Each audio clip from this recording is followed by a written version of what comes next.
Ask not what your country can do for you, but what you can do for your country. This quote has been used thousands of times, all with the same motive behind them: to band people together and to get them to take action instead of relying on higher powers to handle it. The Global Coral Reef Alliance is one of the only anchors that is keeping the ocean's coral reefs from going extinct. They deal with pollution, restoration, and regulation of tourism.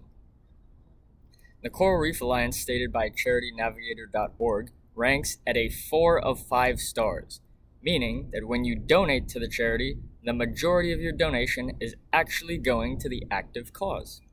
They also tested 100% for accountability and transparency in the charity. Now, have y'all ever been to Mexico, Australia, any beach, even in a plane that's just flown over an oceanic body of water? Well then, most likely you have seen or come in contact with a coral reef.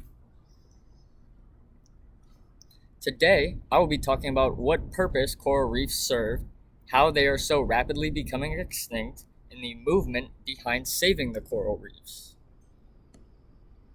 According to Coral.com, 25% of all marine life depends on coral reefs for survival. An additional 500 million people depend on coral reefs for food, income, and coastal protection. An average of $375 billion in services comes from coral reefs every year. So anyone that says we would be fine without the coral reefs is very sadly mistaken. If you think the generation before us putting a big hole in the ozone was bad, imagine if we were the generation that was known as the ones who eradicated the coral reefs from the ocean. Now you might be wondering, what is causing such a mass destruction to the coral reefs? Well, the answer is pretty simple, but it's not very pretty. Where the reefs are getting hit the hardest and the fastest is locally.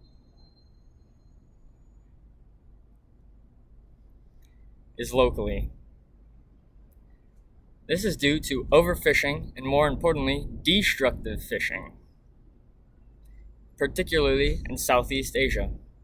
There are also global threats from climate change to even alterations in the ocean's chemistry. The rising temperature of the oceans is causing a worldwide spread of coral bleaching. Currently, according to Questar.org, 75% of all the coral reefs on Earth are at risk from either global or local pressures. Most have a mix of both. We must take a stand now. There is no time to wait. Science on a Sphere declares that by 2030, in less than just 10 years, 90% of all the coral reefs on Earth will be at risk. The movement to protect is growing more and more by the day. There are now people using thermal satellite imagery to see where the most damage is being done and to then predict what will be the next to come. On the tourism side of things, it has only gotten more and more strict. Lots of places all around the world are starting to ban fishing or limit it extremely. Even sunscreen is banned due to the fact that the scientists have found that when coral reefs become exposed to sunscreen, it not only bleaches them, but it can even damage and manipulate the DNA of the coral reef itself. Thankfully, we have the Coral Reef Alliance, who has the passion and resources to keep it a nonprofit charity that works with community groups, the government, public organizations, and even private firms. According to globalcoral.org, the Reef Alliance actively restores and maintains coral reefs, even having nurseries and sanctuaries replacing the world with new and stronger coral reefs. The reefs are ever so valuable to the world and human race. Their destruction will leave us with too much slack as a society to pick up, and will end up destroying us in some way or fashion in the future. If you would like to sit down on the sideline and not participate, that's all fair game. But when the game eventually is lost, the blood from it is on your hands and in the hands of the people that sat next to you.